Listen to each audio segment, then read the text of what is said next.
Well, welcome on into VGMporium, video game music and more. I'm your host, Rage Cage, and what we got today is another batch of special orders. The 7th special orders episode, yes. If this is your first time in, a special order is basically a song request.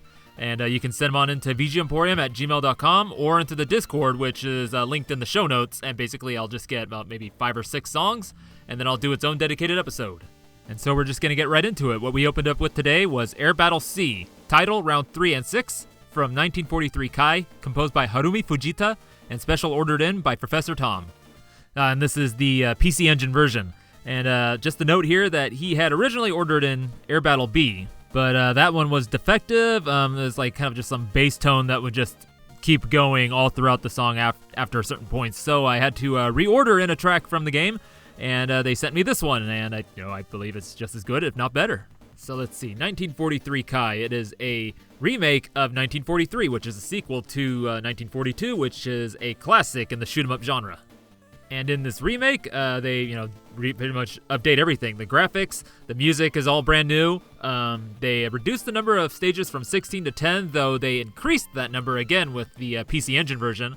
And then they changed the type of plane you pilot, as well as how the power-ups worked, and they also upped the enemy AI to be a lot more difficult. But, essentially, it's still the same game. You're just a biplane, flying around, shooting at other planes, with a lot more bullets going around. And now about the composer, Harumi Fujita.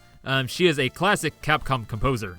Starting in 1984 with Mad Crasher, doing sound effects for Ghosts and Goblins, the original soundtrack for Bionic Commando in the arcade, and then Tiger Road, 1984 Kai, Strider on the NES, Willow on the NES, Gargoyle's Quest. She did 2 songs on Mega Man 3, Gemini Man Stage, and Staff Roll. She was originally assigned to do the whole soundtrack, but then had to leave due to childbirth, so then Yasuaki Fujita, no relation, came in and did the rest of the soundtrack. After this, she would go on to be a freelancer, doing the soundtrack of Skyblazer on the SNES, Polestar in the arcade, Todd McFarlane's Spawn, Tomba, the Blazing Star, which is the sequel to Polestar, Hell Knight, and then her last soundtrack being Magical Tetris Challenge on the Game Boy Color in 1999. From then on would be doing composing music for stage performances and being an audio consultant. So now this track here is really good. It's actually, I believe, one of the better ones of the soundtrack.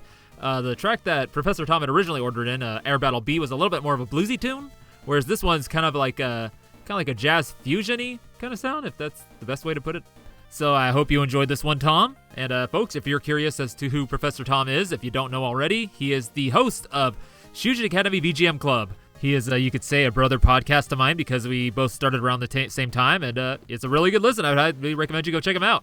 As well as he was just recently a guest on VG Embassy with Ed Wilson, and they were talking about Sega arcade games and kind of the more some more obscure ones at that. So that's a really good listen as well. So now we're getting to our next special order here. Let's see, who is this coming in from? Crazygoji, regular customer and fellow chiptunist.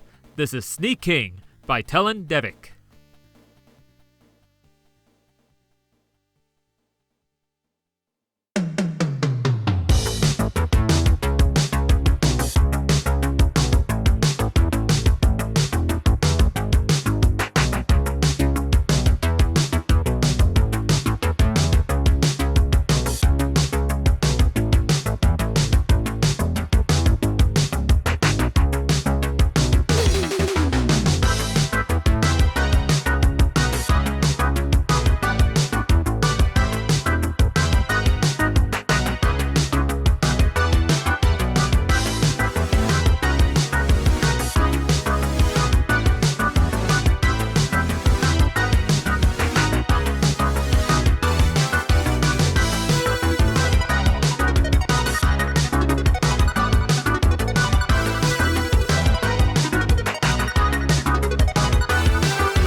And you just done heard Sneak King by Telan Devik, special ordered in by Crazygoji. So now this song isn't VGM or VGM related, but it is video game related because the name Sneak King has S and K capitalized, and this song plays on a video on YouTube where it's just this, looks like somebody taking a tour of the SNK building. You know, it's really cool. It's like actually showing kind of like some warehouse spaces where they have some arcade boards. They actually show some of the team actually working on some game dev stuff. You know, it all looks to be kind of like from like the late 80s or so. You know, it's like, you know, I hear this song and I automatically think of that era. Like it's kind of like that late 80s, early 90s kind of time frame. And that's kind of the feeling I get from a lot of Telan Devik's, also going by Synth What music.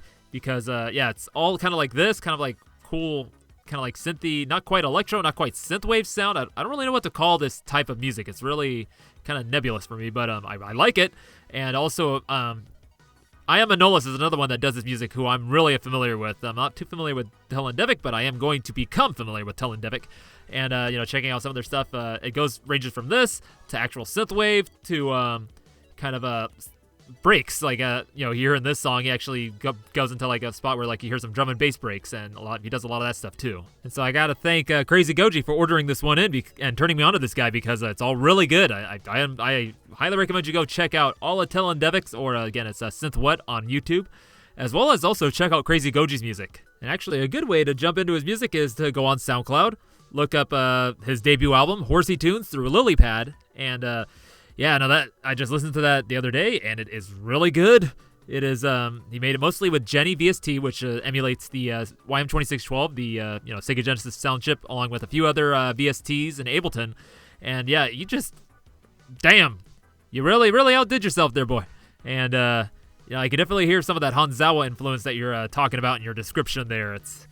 I'm really looking forward to what you got in the future. And of course, keep them special orders coming in, as you're always ordering in some really good stuff. So now moving on, we have a special order coming in from a new customer, and they asked to be called DJ Virtuattak, and they ordered in Major Circuit Theme from Super Punch-Out, and this was composed by Takashi Kumegawa and Masaru Sakakibara.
That was Major Circuit Theme from Super Punch-Out, composed by Takashi Kumegawa and Masaru Sakakibara, and this was again special ordered in by DJ Virtuattak.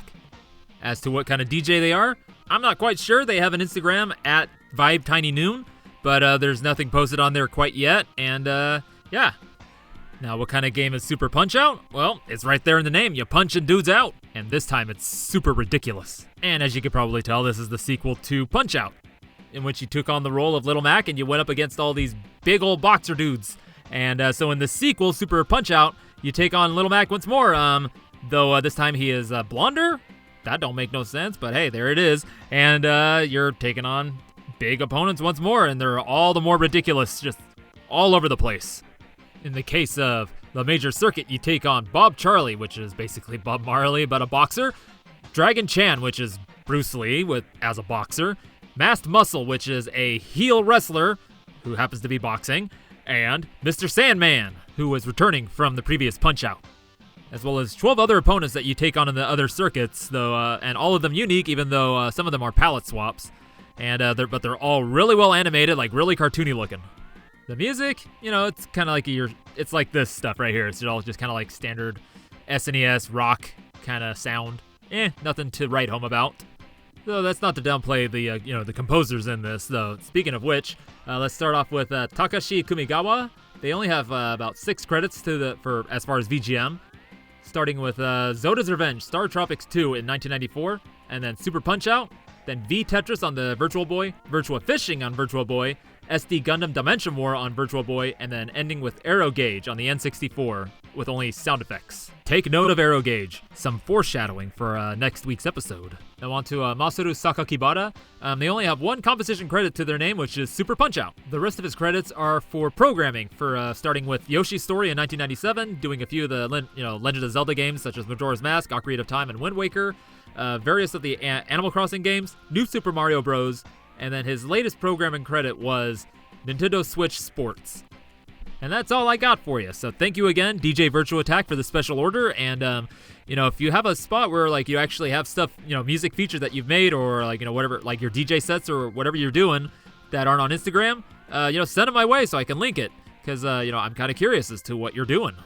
Now, getting into our next order here, this is coming in from Pocket Eleri, another regular. This is A-Rock Zone 2 from Sonic Robo Blast 2, composed by Dave Big Wave Spencer Sr., Clairebun, and Shane Michael Sexton.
Well, hot diggity damn.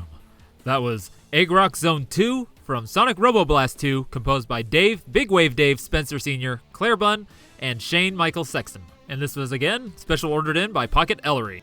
And this song here, how could I put it? It's like a crazy amalgam of, Sonic music throughout the years, all wrapped up in a 80s synth rock package. And that cheesy yet epic synth solo towards the end, just the bow on the top. And for some reason, just talking about it, hearing this, so for some reason, makes me think of USA Channel. When I was watching it, it was in the 90s, but like before 93, it still had kind of like that 80s kind of look to it. I don't know how to explain it. My brain makes all these kind of weird connections going through all these channels, but for some reason, the remote stops here. Anywho, Sonic Robo Blast 2. This is the thing. What in the hell is it? I'll tell you. What if classic Sonic, but 3D? So, how this works is it's all 3D environments, like open world 3D environments, done in a modified version of the, I think it's Doom Legacy? Let's see. Yeah, that one. But, yeah. So it's all 3D environments, but the characters are all 2D sprites, but they're like multi-directional. So you could go, like, most of it's from behind, so you just see the characters back and you run forward, but they can come face you, and it's crazy. It's got like unique sprites for every single direction that they face. It's kind of a cool way to think about it, is that this is a kind of like another potential of what Sonic on the Sega Saturn could have been. Hell, the special stages where you get the Chaos Emeralds has you turn into Super Sonic and fly through rings like Nights into Dreams. But the one thing I forgot to mention was that this is a fan game. And now this may be hard to believe, but this game has been in development since 1998. So you can imagine that, right now there's a lot of stages. Like, it's fully playable, there's a lot of modes, all this, like, really cool stuff in it. It's just still in development. Like, they're still adding stuff onto it, and, there's all these mods and add-ons that people can put themselves, because as long as you know how to make stuff in, like, a Doom engine, you can put stuff into this. So now, to tell you about these awesome folks that made this track here, so it's looking like that Dave, Big Wave Dave Spencer Sr. was the original composer of this track, so a legacy composer, and then Clairebun, formerly Cobalt VW, and Shane Mychal Sexton rearranged it, remastered it, did everything, all that. So now for Dave, unfortunately, I wasn't able to find much of anything about him other than, that he worked on this project in the past. Let's see, for Clairebun, I've been following her for a couple years now on SoundCloud, and all the music she does is really awesome. It's a lot of it's just all over the place. All of it's very much VGM, like video game music or VGM adjacent. And does anywhere from chiptune to like full-on orchestration. And then Shane Mychal Sexton, known as Shane Strife, is also on SoundCloud, and looks like they do a lot of instrumental rock and arrangements. And that's about all I got on them. Actually, one of the cool things I found out, though, looking on the SRB2 VGMDB page, is that one of the legacy composers is Dave Demon Tomato Dave Ballmer, who is the host of Sonic the Comic, the podcast, or one of the hosts, and is occasionally a guest along with Stuart Jipp on Retronauts. It's a ridiculous fun time, and I highly recommend you go check out both these things, Sonic the Comic, the podcast, and then episodes hosted by Stuart Jipp with guest Dave Ballmer, because those are very British, very ridiculous. And thank you again, Pocket Eleri, for this special order. This one actually kind of made me go all over the place, but I had fun doing it. Now we're getting on to our last order here. And this one is coming in from Alex, the Messenger, host of A VGM Journey. And this is Bonds. And this is coming from Yuno, or the full title of the game being Kono yo no hate de koi wo utau shoujo Yuno, composed by Ryu Umemoto.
heard Bonds from composed by Ryo Umemoto. Special ordered in by Alex the Messenger. And if you're listening to this podcast or any other VGM podcast within the last few years, you probably already know about this soundtrack. It's kind of a deep dive standard, if you will, alongside Ground Seed and Eve Burst Error, which are also composed by Ryo Umemoto and Ryo Takami. So there really isn't much that I could say about this that hasn't already been said. It's fantastic use of FM. The balance between the FM and the SSG is just like perfection. A little refresher, the SSG are the square waves you're hearing in this. And it's pretty crazy that this is so good as it is because Ryo Umemoto had only been composing actively for about 4 years. His first credit being Hibiki in 1992, and he would be working on some tie-in games, like Mobile Suit Gundam Hyper Classic, Dengeki Division, Macross Remember Me, Mobile Suit Gundam A Year of War, and then doing I think Princess Maker 2 as well. And then it wouldn't be until the game Desire where he would actually really start developing this sound that we're hearing here. But he didn't compose only for the NEC PC. Oh no, he also composed for a couple arcade games, Sharp X68K, a few other computers like DOS and Windows 32, and then his last credit being Instant Brain in 2011 on the Xbox 360, and this is shortly before his untimely passing. I would highly recommend you go check out Pixelated Audio because they've done a couple episodes about his soundtracks, about like Eve Burst Error and Ground Seed. And like I said, there's all the information you would need to know about Ryo Umemoto and Takami there. So now this game, it's kind of a weird blend between visual novel and graphical adventure. A lot of still screens, but you get to have choices and stuff you can do. And it's a lot of time travel shenanigans and sexy times. But, it's kind of light, I think. I'm not sure. It's, it's kind of that halfway point, so it kind of floats around here, and, you can find it in the adult section with Sal. I don't know where to put this one. So now, something really cool here is that, for me, hearing this beginning part right here, for some reason triggered another song, actually how this whole song sounds triggered another song from another game, and got me thinking I should try to do that song in the style of this. I've got a few of those in my head right now that I haven't gotten to doing because I just can't get quite right, and if I can't get it quite right, I just don't do it, which is stupid. I'm going to try it. So to satiate your curiosity, the song I'm hearing in the style of this is Road to Indigo Plateau from Pokemon Gold and Silver. Because as soon as after listening to this, I was going to bed one night, and all of a sudden that just started playing in my head because, of course, it only happens when I'm going to bed. Well, not only when I'm going to bed. One popped in my head once I was walking on a rocky beach by the ocean. Another one popped in my head when I was in Colorado for Thanksgiving. One a few years ago when I was still working at the Natural Foods Co-op. It just popped in my head while I was just walking around stocking stuff. But, essentially it's just at some inconvenient time when I'm not able to get to my phone or my laptop and, kind of start working on it. So we'll see if I can just turn it into some kind of weird misshapen blob into some kind of sound that actually sounds like what I'm hearing. Now that's a good episode idea. Take, play one track that I want to do in the style of another track and, kind of play them together and so you can see what I'm hearing in a way. It'll definitely include a couple Umemoto jams. This may get a repeat. So thank you again, Alex, for this special order and all this inspiration fuel. And so we have reached the end. So thank you again, everybody, for coming into VGMporium. And if you'd like to have me play a special order for you, send it on over to VGMporium@gmail.com or to the Discord. Link into the show notes and everything. Or if you can find me on Twitter and Instagram, shoot me it there. And then where you'll be able to listen to it is at VGMporium.wordpress.com or on Spotify, Google, Apple, Stitcher, Amazon, Audible, all the podcatchers that you can imagine because they're all being fed by one another. So next week, I'm going to be having another guest coming on. It's going to be Mike Levy of XVGM Radio and Dude, You Haven't Played This Game? And we're going to be exploring a territory that I have only a minimal experience with. But it's still going to be deep divey, so get excited for that. See y'all next week.